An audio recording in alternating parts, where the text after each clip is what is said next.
बिस्मिल्लाहिर्रहमानिर्रहीम अस्सलाम वालेकुम नाजरीन। आज हमने बात करनी है कि अगर आप किसी भी बंदे से आपने पैसे लेने हैं और आप उन पैसों के इवज जो है उस शख्स से कहते हैं जी आप हमें कोई गारंटी के तौर पर चेक दे दें और वो चेक जो है वो आप अपने पास रख लेते हैं। जब टाइम पीरियड उसका खत्म होता है तो वो टाइम पीरियड के बाद अगर आप उस चेक को कैश करवाने जाते हैं और वो चेक कैश ना हो तो आप परेशान हो जाते हैं जी हमारा चेक जो है वो कैश नहीं हुआ और मामलात खराब होना शुरू हो गए हैं। बहुत सारे दोस्त ये सोचते हैं कि क्या ऐसा हो करने से अगर उसके खिलाफ हम 489F का पर्चा करवा दें तो हमारी रकम जो है वो हमें मिल जाएगी। मगर यहां पर हम एक बहुत बड़ी गलती करते हैं। वो गलती क्या है वो इस वीडियो में आपको बताऊंगा कि अगर आप चेक ले भी लेते हैं तो आप सुप्रीम कोर्ट और हाई कोर्ट के होने वाले मौजूदा फैसलों के लिहाज से आपका पैसा डूब जाएगा। आपको पता भी नहीं होगा आप इतनी बड़ी गलती कर बैठेंगे।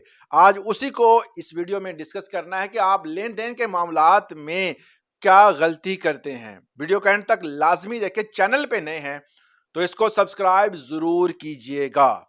आज हम बात करते हैं G489F। बड़ा ही मशहूर है। ये वो सेक्शन है जिसके मुताबिक कोई भी बंदा चेक देता है और चेक डिसऑनर हो जाए और वो डिसऑनर चेक जो है उस पर स्लिप लगवाने के बाद आप जाकर उसका पर्चा करवाते हैं और वो बंदा जो है वो इश्तिहारी हो जाता है और उसकी गिरफ्तारी होती है। उस बंदे को जेल में भेज दिया जाता है और उसके बाद कोर्ट जो है वो तहरीरी हुक्मनामे के तहत उसकी बेल भी हो जाती है। ये मामलात जब देखे गए तो एक ऐसा फैसला सामने आया जिसको डिस्कस करना मैंने लाजमी समझा, क्योंकि उसके बगैर आपको वो गलती जो आप करेंगे उसकी समझ ही नहीं आनी। पहला फैसला जो एक केस चल रहा था मोहम्मद वसीम बनाम मैपल लीफ। मैपल लीफ एक बहुत बड़ी फैक्ट्री है, ये काम करती है और इसका तनाजा जो था वो मोहम्मद वसीम नामी एक शख्स से था। इनका केस अदालत में चल रहा था। इस बंदे ने तकरीबन 7 करोड़ रुपए देने थे मैपल लीफ के। इन दोनों के दरमियान मुआहदा हुआ था कि हम आपको पैसे दे देंगे, जिसमें 96 मतलब 96 लाख रुपए इन्होंने माफ किए। बाकी का इन्होंने कहा कि हमें एक चेक बनाकर दे दें, हम जो है वो आपके बताए हुए मुतलका टाइम पीरियड के अंदर अंदर इसको कैश करवाएंगे ताकि आप हमारी तमाम रकम जो है वो वापस कर दें।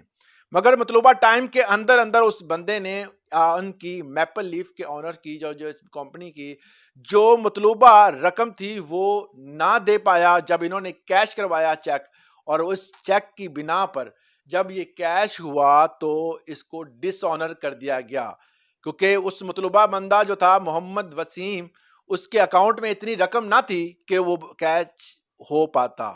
उस चेक की कैश ना होने की वजह सामने आ गई कि कैश मौजूद नहीं था। अब यहां पर एक और चीज सामने आती है कि जब ऐसा हो आपके साथ तो आप फौरी तौर पर चेक पे स्लिप लगवाते हैं और उस बंदे के खिलाफ कानूनी कार्रवाई का सोचना शुरू कर देते हैं। जब आप एफआईआर करवा लेते हैं तो वो बंदा गिरफ्तार हो जाता है डिसऑनेस्टी की वजह से। उसने आपको गलत चेक दिया, मगर आपने अपनी रकम मतलूबा जो हासिल करने के लिए आप जो केस करते हैं वो है ऑर्डर 37। उसके तहत आप कार्रवाई करते हैं, उसकी कुछ कोर्ट फीस होती है वो आप अदा करते हैं। अदा करने के बाद जो है वो उस बंदे के रिकवरी के लिए ये कोर्ट केस किया जाता है। 37 का ऑर्डर के तहत ये केस किया जाता है और ये ऑर्डर जो है इसी के तहत जो है वो अपने जो पैसे दिए होते हैं उसकी जो है वो भरपाई होती है। अब आप सोच में पड़ गए होंगे कि 4897 जो है 89F जो है वो अलग सिस्टम है और जो ऑर्डर 37 का केस है वो अलग चलेगा। इसमें बेहतर क्या है, मसला कहां पर है?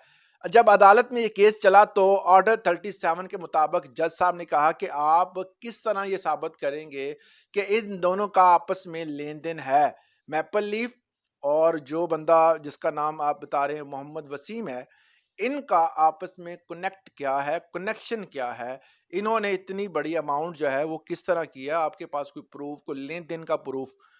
तो फिर ये चीज सामने आई कि आपको इस सूरत हाल में वो जरूर डॉक्यूमेंट्स रखने चाहिए जिसकी वजह से आप ये साबित कर सकें कि आपका इनके साथ कानूनी तौर पर लेन देन है।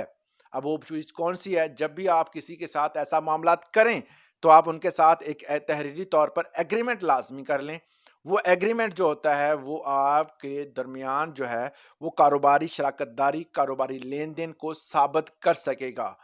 तो अगर ये आप नहीं करते तो आप जो हैं वो कभी भी आपका पैसा वापस नहीं आएगा। इस हवाले से लाहौर हाई कोर्ट की एक बाकायदा जजमेंट है पीएलडी 2024 एलसीएच 676। दूसरी जजमेंट है 2024 एलएचसी 3895, ये मैं यहाँ पर शेयर कर दूँगा। इसके तहत आप अपना पैसा वापस ले सकते हैं। अगर आप ये गलती नहीं करते तो आप ले सकते हैं, अगर आप गलती करते हैं तो आपके पास साबित करने के लिए अगर कुछ ना हुआ कि आपका जो लेन-देन है वो चल रहा था, आपके दौरान कारोबारी शराकतदारी थी, आपसे पैसे उधार लिए गए थे, क्योंकि ज़्यादातर जो 489F का पर्चा होता है, वो उधार पैसों का ही होता है। जब इस तरह की सूरत-ए-हाल होती है तो कोर्ट जो है वो फौरी तौर पर ज़मानत भी दे देती है और इस तरह मामलात खटाई में पड़ जाते हैं। तो बेहतर यही है कि जब भी आप इस तरह के एग्रीमेंट करें तो उस एग्रीमेंट में बाकायदा कानूनी तौर पर एक स्टैम्प पेपर ज़रूर तहरीर कर दिया करें जिसमें आपकी कारोबार और आपका लेन-देन साबित हो सके। आज के लिए इतना ही। इस हवाले से अगर आपके साथ कोई स्कैम हुआ है, कोई इस तरह का मामला हुआ है या अपनी राय का इज़हार करना चाहते हैं, तो कमेंट सेक्शन में ज़रूर दीजिएगा। आज के लिए इतना ही, इजाज़त दें। अल्लाह हाफ़िज़।